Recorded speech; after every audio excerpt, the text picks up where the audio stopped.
বাংলাদেশ আনসার ও গ্রাম প্রতিরক্ষা বাহিনী নির্বাচনী প্রস্তুতিমূলক সমাবেশ চাঁদপুর স্টেডিয়াম।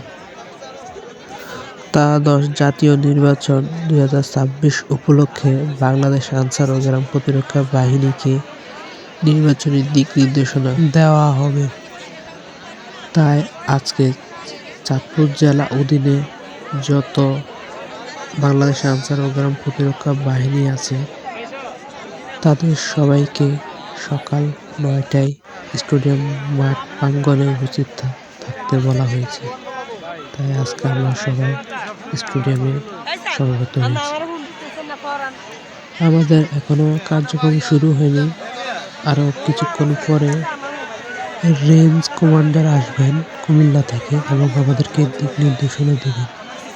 তাই সবাই মাঠে অপেক্ষা করছে স্যারের আসার জন্য।